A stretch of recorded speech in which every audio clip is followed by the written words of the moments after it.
14절에 있는 말씀, 신약성경 385페이지 베드로 후서 제2장 7절입니다. 한 목소리로 같이 봉독하지요. 무법한 자의 음란한 행실을 인하여 고통하는 의로운 롯을 건지셨으니 이 의인이 저희 중에 거하여 날마다 저 불법한 행실을 보고 들으므로 그 의로운 심령을 상하니라. 주께서 경건한 자는 시험에서 건지시고 불의한 자는 형벌 아래 두어 심판 날까지 지키시며 육체를 따라 더러운 정욕 가운데서 행하며 주관하는 일을 멸시하는 자들에게서 특별히 형벌하실 줄을 아시느니라. 이들은 담대하고 고집하여 떨지 않고 영광 있는 자를 회방하거니와 더 큰 힘과 능력을 가진 천사들이라도 주 앞에서 저희를 거스려 회방하는 송사를 하지 아니하느니라. 그러나 이 사람들은 본래 잡혀 죽기 위하여 난 이성 없는 짐승 같아서 그 알지 못한 것을 회방하고 저희 멸망 가운데서 멸망을 당하며 불의의 값으로 불의를 당하며 낮에 연락을 기쁘게 여기는 자들이니 점과 흠이라. 너희와 함께 연회할 때에 저희 간사한 가운데 연락하며 음심이 가득한 돈을 가지고 범죄하기를 쉬지 아니하고 굳세지 못한 영혼을 교역하며 탐욕에 연단된 감을 가진 자들이니 저주의 자식이라. 아멘. 사람에 대한 설명이 나옵니다.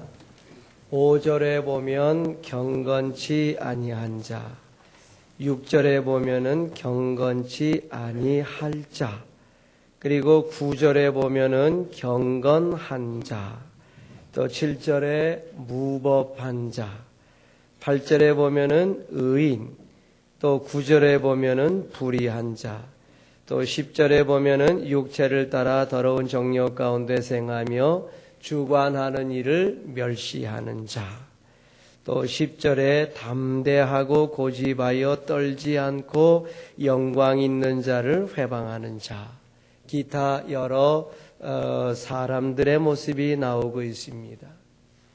우리가 이런 인생들의 모습을 살펴보면서 우리가 믿음 생활할 때에 조심해야 할 대상들이 참 많습니다. 그래서 우리의 믿음 생활을 어떻게 해야 되고 우리가 믿음 생활하면서 무엇을 조심하면서 살아야 되느냐 하는 것을 잠시 살펴보면서 우리의 믿음의 노정기로 한번 삼아볼까 합니다. 첫째, 우리 성도들이 조심해야 할 이유입니다. 우리가 믿음 생활하면서 왜 조심해야 되느냐? 14절에 말씀하기를 중간 부분에 굳세지 못한 영혼들을 유혹하며 라고 했기 때문입니다. 사도 베드로가 우리네 성도들을 정의할 때에 조금 섭섭하게 이렇게 정의를 했어요. 너희는 영혼이 굳세지 못한 심령들이다. 굳세지 못한 영혼을 가진 자라고 이렇게 정의를 했어요. 반면에 우리를 대적하는 사람들, 우리를 유혹하는 사람들은 어떠냐? 12절 말씀에 보게 되면은 본래 잡혀 죽기 위하여 난 이성 없는 짐승 같은 존재다. 이렇게 설명을 했습니다. 이게 얼마나 여러분 대조적인 표현입니까? 한쪽은 참 굳세지 못한 영혼을 가지고 있고요. 한쪽은 자기가 죽을지도 모르면서 거저 밀어붙이는 이성 없는 이런 존재라고 했으니 이게 얼마나 힘들어요. 우리는 어떤 일을 하게 될 때에 이게 확실히 하나님의 일인가? 이렇게 우리가 늘 기도하면서 확인하면서 조심조심 일을 추진해 나가는데 그 사람들은 무조건 밀고 나가는 거예요. 담대하게 밀고 나가니까 우리가 볼 때에는 저 사람들은 대단히 확신이 있다. 저 사람들이 하는 게 진짜 아닌가? 이렇게 생각되기가 딱 알맞다는 것입니다. 성도들은 정말 조심하지 않을 수가 없거든요. 확실한 믿음을 가진 사람이라도 조심하여 사는 것이 마땅하거늘 굳세지 못한 영혼을 가진 사람들이 얼마나 조심하면서 살아야 되겠느냐. 그러면 이런 얘기를 하는 베드로는 굉장한 사람이냐? 그렇지 않거든요. 자기도 굳세지 못한 영혼을 가졌던 사람임을 아주 솔직하게 고백하지 않습니까?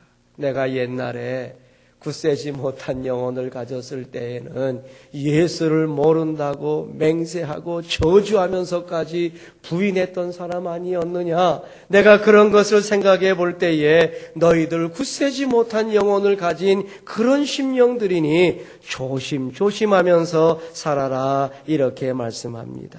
여러분, 우리가 조심해야 될 첫 번째 이유가 무엇입니까? 우리를 노리는 유혹하는 세력이 많기 때문이고요.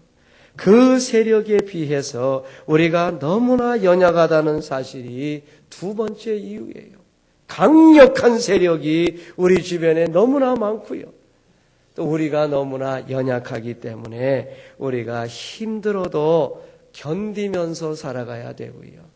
그러나 한 가지 확실한 것은 우리는 완전히 멸망하지 않는다. 우리는 완전히 패배하는 경우가 없다. 마지막 승리는 우리의 것이다 하는 것을 확신하시면서 조심하여 힘들어도 견디면서 살아가실 때에 우리 주님이 때때마다 능력 주시고 언제나 여러분과 함께 해주셔서 결국 승리를 주시는 주의 축복과 함께 하시기를 바랍니다.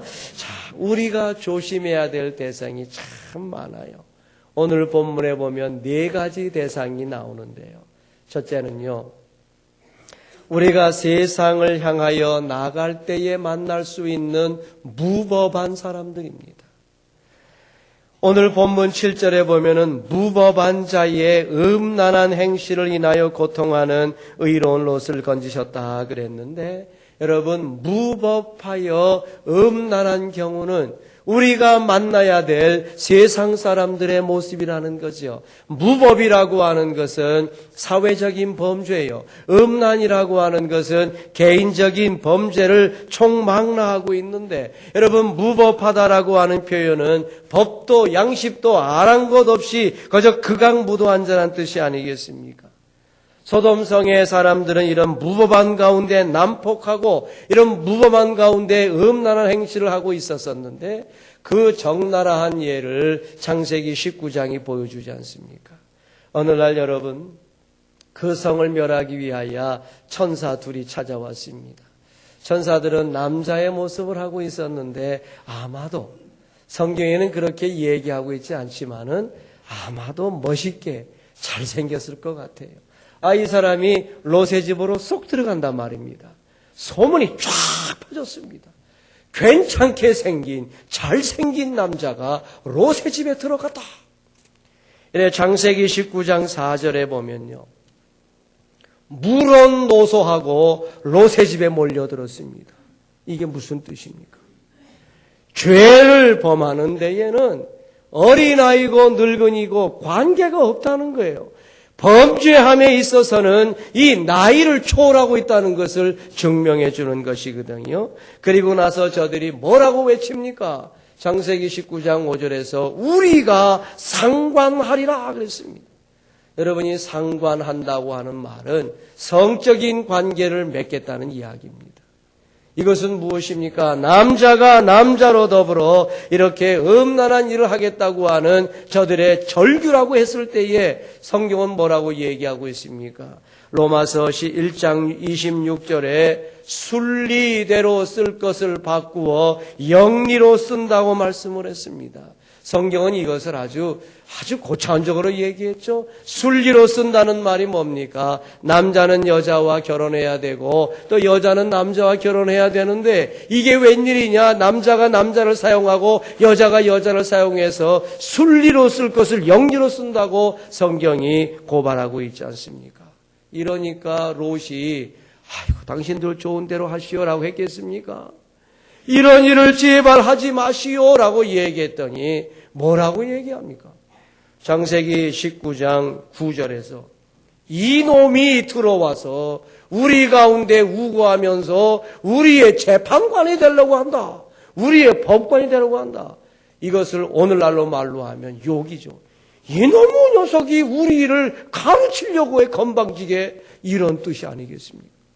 그러니까 저들은 폭력을 쓰려고 이렇게 옳은 얘기를 하는 사람을 향하여 거침없이 달려드는 모습을 보여주고 있지 않습니까? 하나님께서 저들의 눈을 멀게 하셔서 모든 것을 해결해 주셨습니다마는 이것이 여러분, 우리가 세상을 향하여 나아갈 때에 만날 수밖에 없는 무법한 자와 음란한 자들의 모습 아니겠습니까? 우리 사랑하는 성도님들, 우리의 믿음을 지키기 위해서는 부득불 이들과 부딪혀야 되는데, 이럴 때마다 여러분 조심조심하셔서 참으로 우리의 믿음이 얼마나 귀중한 것을 기억하시고 날마다 승리하는 길로 나아가는 여러분들이 되시기를 바랍니다. 우리가 하나님을 향하여 나아갈 때 만날 사람들이 있어요. 이 사람들은 멸시하며 회방하는 사람들입니다. 여러분 10절에 보면은 육체를 따라 더러운 정욕 가운데 생하며 주관한 일을 멸시하는 자들에게 특별히 형벌하실 줄을 아시느니라. 이들은 담대하고 고집하여 떨지 않고 영광 있는 자를 회방하거니와. 그랬지 않습니까? 우리가 하나님을 향하여 나아가게 될 때에 이 멸시하는 자와 회방하는 자를 만나게 됩니다. 멸시하는 자는 무엇입니까? 하나님의 존재를 인정하지 않는 사람이에요. 회방하는 사람이라고 하는 사람 무엇입니까? 그 사람들은 하나님의 역사를 방해하고 하나님의 역사를 인정하지 않는 사람 얘기입니다. 하나님께서 여러분 이런 무영적인 무정부 상태를 그냥 내버려 두시겠습니까? 자기들 마음대로 하나님 무시하고 하나님의 사역을 방해하는 사람을 하나님이 가만 내버려 두시겠습니까? 그러나 여러분 문제가 뭡니까? 우리 하나님께서 즉각 판단하시고 즉각 심판하시면 다 벌벌 떨면서 하나님 앞에 부복하겠거니와 우리 하나님은 기다려주시고 참아줄 때가 많다는 거예요. 로마서 2장 4절 말씀에 보면은 하나님의 인자하심이 너를 인도하여 회개케 하심을 왜 알지 못하느냐? 그의 인자하심과 용납하심과 길이 참으심의 풍성함을 멸시하느냐? 다만 네 고집과 회개치 아니하는 마음을 따라 내게 임할 진노를 쌓는도다 라고 말씀하지 않습니까? 우리 하나님께서 사랑으로 참아주시고 참으로 용납해 주시고 기다려 주시는데 이 고집불통의 사람들, 멸시하며 회방하는 사람들은 자기들이 옳기 때문에 하나님이 받아주신다고 생각하는 거예요. 그러기 때문에 계속해서 고집을 부리고 계속해서 못된 일을 하는 것 아닙니까? 우리는 이 일을 겪어야 돼요. 우리가 하나님 앞에 나아가게 될 때 담대한 그들을 만나야 됩니다. 그들이 안하무신이요 안하무인의 삶을 저들이 살아가고 있기 때문에 이 담대하고 고집불통에 멸시하고 회방하는 사람을 만날 수밖에 없습니다. 여러분 그들 때문에 상처는 받겠지만 그들로 인하여 여러분 넘어지면 안 돼요. 그들로 인하여 낙심하면 안 돼요. 그들로 인하여 여러분의 믿음이 후퇴가 되면 안 됩니다. 하나님을 향하여 나아가게 될 때 여러분 이런 멸시하는 사람과 회방하는 사람을 만나게 될 때에 우리의 믿음을 정말 조신하게 지키고 우리의 삶을 참으로 잘 돌아보면서 승리의 길로 나아갈 수 있도록 날마다 애쓸 때에 우리 주님이 여러분들을 보호해 주실 줄로 믿습니다. 자, 여러분 세상을 향하여 나아갈 때에 무법한 사람들을 만나고요. 하나님을 향하여 나아갈 때에 멸시하고 회방하는 사람을 만나는 건요. 그런 대로 견딜 수 있어요. 근데 가장 무서운 게 뭡니까? 탐욕에 연락되어 탐욕에 연단되어 연락하는 사람을 만나는 일입니다. 이게 뭡니까? 자기 자신을 향하여 나아가게 될 때, 자기의 삶을 살아가게 될 때 우리가 만날 수 있는 이와 같이 연락하는 사람들입니다. 여러분 오늘 14절 말씀을 보게 되면은 탐욕에 연단된 마음을 가진 자들이니 저주의 자식이라 이렇게 말씀했는데 여러분 탐욕에 연단되었다는 말은요 탐욕에 대해서는 쉼 없는 마음을 가진 사람이요, 연단되었다는 것은 어떤 욕심이라도 능히 감당할 수 있도록 훈련되었다는 뜻입니다. 그러니까 여러분, 무슨 욕심이든지 다 감당할 수 있고 그 욕심을 끊임없이 품고 있는 사람이 탐욕에 연단된 사람인데요. 이 사람이 뭘 하고 있습니까? 13절 말씀해 보면은 낮에 연락을 기쁘게 여기는 자들이니 점과 흠이라. 너희와 함께 연회할 때에 저희 간사한 가운데 연락하며 그랬죠. 낮에도 연락하고 간사한 가운데도 연락한다 그랬는데 여러분 보통 잔치를 언제 베풉니까? 잔치는 밤에 하거든요. 밤에 사람들끼리 모여서 먹고 마시고 즐기는 게 잔치인데, 저녁에 베푸는 잔치는 물론이고 저들은 낮에도 잔치를 한다는 거예요. 그리고 저들이 잔치를 할 때에 간사한 가운데 한다는 것은 무엇이냐니, 사람들을 속이면서 이렇게 잔치를 베풀고 있다는 것이죠. 우리 사랑하는 성도님들, 우리가 이 부분에서 정말 조심해야 돼요. 연락이라는 말이 무엇입니까? 잔치하듯 허비한다. 연락이라고 하는 말은 잔치하듯 사치한다, 이런 뜻이에요. 우리 하나님께서 우리에게 주신 것을 가지고 그것이 많든지 적든지 그것을 사용하게 될 때에 잔치하듯 물쓰듯 허비하고 그것을 사치하는 가운데 사용하게 될 때에 우리는 연락하는 사람을 만나는 자리가 되어져서 우리의 믿음이 서서히 무너져가는 것을 느끼지 못하게 된다는 것입니다. 그러므로 여러분, 이 말을 조심해야 돼요. 세상을 향하여 나갈 때 우리의 마음을 잘 도스리고 하나님을 향하여 나아갈 때 우리가 믿음을 잘 주관할 수 있는데, 내 것을 가지고 내가 즐기게 될 때에 누가 뭘 할 수 있느냐 하면서 넘어지기가 쉬워요. 우리 예수님께서 직접 말씀하신 부자와 나사로 비유 누가복음 16장에 말씀해 주시기를, 부자가 날마다 호화로이 연락하는데 그랬지 않습니까? 날마다 호화로이 연락, 즉 잔치하듯 허비하는데 그랬지 않습니까? 저에 간 것은 음부였습니다. 여러분, 저가 예수를 믿고 안 믿어서 음부 간 것이 아니라 누가복음 16장의 비유는 주신 것을 어떻게 사용했느냐 여부를 가지고 우리 주님이 판단하신다는 것을 보여주시는 거거든요. 자기에게 주신 것을 가지고 가난한 자들에게 어떻게 해결해 줄 수 있음에도 불구하고 그 문제는 던져버리고 오직 자기를 위해서 사용한 사람에 대한 벌을 말씀하는 것 아닙니까? 야고보도 동일한 마음으로 부자를 책망합니다. 똑같아요. 야고보서 5장 5절, 너희가 땅에서 사치하고 연락하여 도살의 날에 너희 마음을 살지게 하였도다 그랬습니다. 이 연락이라는 단어가 빠지지 않고 연결됩니다. 그러므로 우리 사랑하는 성도님들, 많이 주신 분은 많이 받은 대로, 적은 분은 적은 대로 언제든지 우리는 사치할 수 있습니다. 우리 하나님께서 우리에게 재물의 간음을 허락하지 않으셨어요.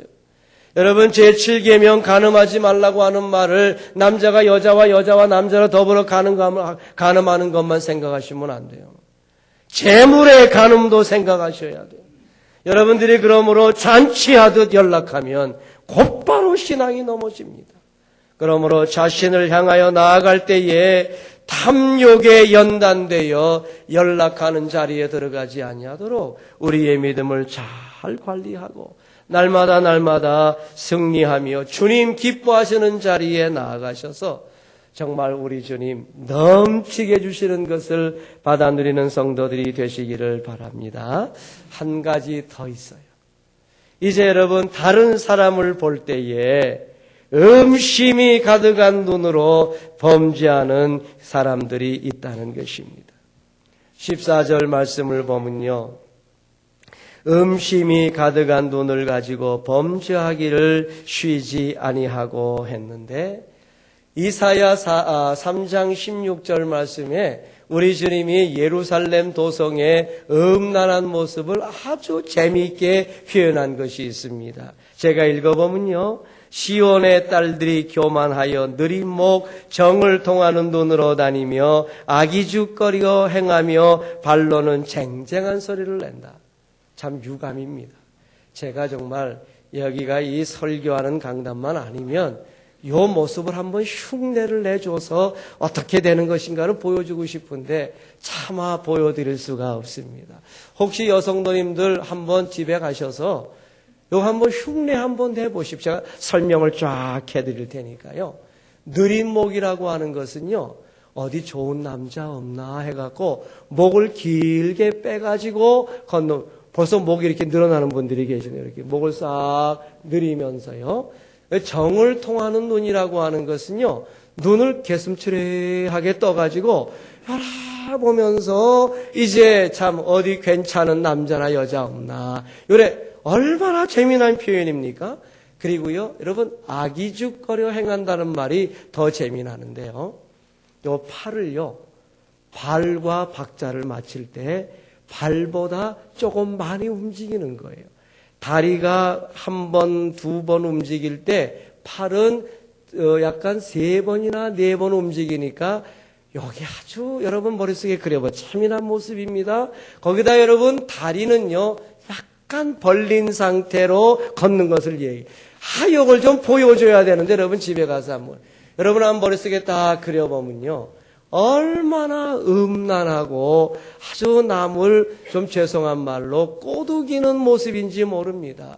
근데 여러분 무심한 남자들은 쳐다보지도 않을 거 아닙니까? 그래서 한 가지 비밀 장치가 더 있어요. 발목에다가 발목걸이를 다는데 방울을 달아서 자기가 걸어갈 때마다 쟁쟁하게 소리가, 여러분 소리 나면 쳐다보거든요. 뭐지 이게? 쳐다본단 말입니다. 발로 소리를 내면서 쳐다보니까 목은 빼있지, 눈은 개슴츠레 떠있지. 여러분 걷는 거는 아주 얄궂게 걸어가니까 저 여자가 나를 좋아하는가 보다 하야 간다는 거예요. 우리 주님께서 무슨 코미디 하시기 위해서 이렇게 말씀하신 거 아니잖아요. 그게 뭐냐? 요렇게 음심이 가득한 눈으로 사람들을 유혹하는 사람들로 예루살렘에 가득 찼으니 내 마음이 어떻겠냐 하는 게 하나님의 마음이에요. 잠언은요, 좀 점잖하게 표현했습니다. 잠언 6장 12절을 보면은 불량한 자를 표현할 때에 그 행동에 괴휴란 입을 벌리며 눈짓을 하며 발로 그 뜻을 보이며 손가락질로 알게 한다. 아주 점잖하죠. 발끝과 손가락으로 이렇게 다 표시한다 그랬어요. 어쨌든 여러분, 이런 행동들이 음심이 가득한 그런 마음으로 연결된다고 하면은 이 땅이 얼마나 여러분 추접한 일이 되겠습니까? 남자는 남자마다, 여자는 여자마다 각각의 상대를 이렇게 유혹하려고 보이는 남자들마다, 보이는 여자들마다 음욕이 불이득한 마음을 가지고 사람들을 쳐다보게 될 때 이 세상이 얼마나 참 추한 모습을 가지게 되겠어요. 그러므로 오늘 우리 사랑하는 베드로가 성도들을 위하여 조심하라고 얘기할 때, 너희들이 다른 사람을 보게 될 때에 음심이 가득한 눈으로 범죄하는 사람들을 만나지 아니하도록 조심해라. 이렇게 우리에게 가르치는 것 아닙니까? 우리 사랑하는 성도들이요, 그러므로 우리가 오늘 이 세상에서 믿음 생활할 때에 세상을 향하여 나아가고 하나님을 향하여 나아가고 자기 자신을 향하여 나아가고 다른 사람을 향하여 나아갈 때에 위험한 대상들이 가득 차 있다는 것을 기억하시고 믿음 생활 조심스럽게 잘하셔서 승리의 승리를 거듭하여 진정한 축복을 받아 누리는 성도들이 되시기를 바랍니다. 오늘 말씀 중에 가장 중요한, 우리가 어떻게 살아야 되겠습니까? 성도들이 살아가야 할 세 가지 방법을 말씀드립니다. 간단합니다. 첫째는요, 그들 가운데서 살아야 돼요. 우리가 그들을 떠나서 살 수가 없습니다. 저희 중에 거하여야 된다 그래서요. 8절 말씀이 보니 이 의인이 저희 중에 거하여 날마다 저 불법한 행실을 보고 들음으로 그 의로운 심령을 상하니라 그랬지 않습니까? 이것이 대단히 중요한 사실입니다. 중세시대 때 무슨 성인이라는 표시가 붙은 사람들은 다 어디에 있던 사람들입니까? 산속에서 수도하던 수도승이었습니다. 그들이요, 세상을 떠나서 자기 혼자 믿음을 지키기 위해서, 어떤 사람은 심지어 날 때부터 죽을 때까지 여자 한 번도 안 보고 그저 그렇게 살아서 깨끗했다. 그 필요 없는 일이에요, 여러분. 우리는 저희 중에 같이 살아야 되는 거예요. 여러분, 기독교의 본질은요, 산중에 있는 게 아니고 기독교는 세상 속에 있는 거예요. 여러분, 마태복음 17장에 변화산 사건 속에서 베드로가 정신없는 말을 했지 않습니까? 한참 주무시다가 깜짝 놀라서 보니까 우리 주님이 변화되어 있거든요. 모세도 나타났고 엘리야도 나타나고 보니까 와, 여기가 좋구나. 그래서 정신없는 소리를 하지 않습니까? 주여, 여기가 좋사오니 초막셋을 짓고 같이 삽시다. 우리 주님 아무 소리 안 했어. 내려가. 우리 주님이 만약에 네가 어떻게 그런 말을 하느냐, 그래 여기서 같이 살자 그랬으면 기독교는 없습니다. 우리 기독교는 산속에 있는 게 아니고요, 내려와야 돼요. 등불을 켜서 말 아래 두면 아무 소용이 없어요. 여러분, 소금이 가장 중요한 역할은 여러분 방부제 역할이 아닙니다. 소금의 가장 중요한 역할은 맛을 내는 거예요. 빛이 빛을 비추지 못하고 소금이 맛을 내지 못하면 무슨 소용이 있습니까? 그러므로 여러분, 괴로워도 성도는 세상에서 살아요. 여러분들이 힘들어도 여러분들이 삶으로 세상 사람과 같이 살아야 돼요. 교회에서 훈련받고 말씀 따라 은혜 받고 하나님께 능력 받아서 세상에 나가 싸우고 세상에 나가 사용하는 것이 믿음이에요. 그러므로 여러분, 세상을 향하여 진군하여 들어가는 훈련이 받는 곳이 교회인 줄 기억하시고, 훈련 잘 받아서 괴롭고 고통스러운 세상에서 승리의 승리를 할 수 있는 여러분들이 되시기를 바랍니다. 또 한 가지 방법이 뭡니까? 살면은 불법한 행실을 보고 들을 때에 의로운 심령을 상하게 돼요. 여러분의 마음이 상하고 여러분이 속상하게 돼요. 그러나 여러분, 감염되면 안 됩니다. 의로운 심령을 상하게 할 뿐이요, 감염되면 안 됩니다. 오늘 여러분 8절에 다시 말씀 보면은 저 불법한 행실을 보고 들음으로 의로운 심령을 상하니라 그랬지 않습니까? 의로운 심령을 상하게 할 수는 있어도 감염되면 안 돼요. 여러분, 롯은 저들의 삶에 대하여 하지 마라, 이런 불법한 일을 하지 말라고 말했지 않습니까? 의로운 심령은 상했어요. 비록 롯도 실수에 실수를 하긴 했지만은, 그러나 저도 여러분 그 소돔성의 죄악에 감염되지는 않았거든요. 자기의 믿음을 지켰다는 것이, 그것이 중요합니다. 우리 사랑하는 성도들, 중요한 게 그거예요. 저들을 보면서 아닌데 하면서 여러분에게 공격하게 될 때 마음이 상하고 쓰리고 답답하고 아프지만, 그러나 거기에서 끝나요. 여러분들이 그러므로 그 죄악의 자리에 들어가 감염되면 안 된다. 이것이 살아가는 두 번째 방법이에요. 한 가지 더 말씀을 한다면, 그러나 경건한 자는 하나님께서 시험에서 건져주신다 하는 확신을 가지고 사는 것이 무엇보다도 중요합니다. 9절 말씀에 주께서 경건한 자는 시험에서 건지시고, 고린도전서 10장 13절 감당할 시험 밖에는 당한 것이 없다고 고백을 하고, 야고보서 1장 2절에 시험을 만날 때마다 온전히 기쁘게 여기라, 야고보서 1장 12절 시험을 참는 자들에게는 복이 있도다, 계시록 3장 10절 인내의 말씀을 지키면 내가 너를 지키어서 시험의 때를 면하게 해주리라 하시는 이 말씀을 아멘으로 받으시고, 하나님께서 나를 시험에서 건져주신다 확실히 믿고 세상 속에 거하면서도 저들의 삶에 감염되지 아니하고 살다가 시험당할 즈음에 건져주시는 하나님의 은혜를 힘입어서 당당하게 살아가는 우리 귀한 성도들이 꼭 되시기를 바랍니다. 말씀을 맺지요. 우리는 연약한 영혼을 가진 사람들입니다. 우리 주변에 있는 사람들은요, 거리낌이 없는 사람들이기 때문에 강력하게 들어옵니다. 그들이 하는 일은요, 차마 입으로 말하기 어려운 것도 많습니다. 우리의 가장 큰 어려움이 무엇입니까? 그들과 함께 살아야 된다는 거예요. 그들과 함께 살면서도요, 여러분, 위대한 빛 될 필요 없어요. 위대한 소금 될 필요 없어요. 우리 주님은 여러분들에게 위대한 모습을 원하지 않으세요. 그저 여러분들이 살고 계시는 곳에서, 여러분이 거하는 곳에서 빛이 날랑말랑하지만 미미한 빛이지만, 맛이 날랑말랑하지만 그 미미한 맛을 낼 때에 주님 기뻐하십니다.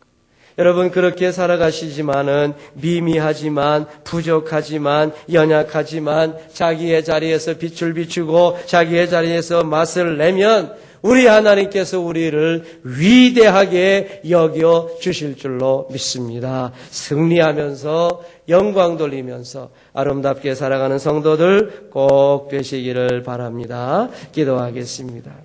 하나님, 우리 아버지 너무너무 감사합니다.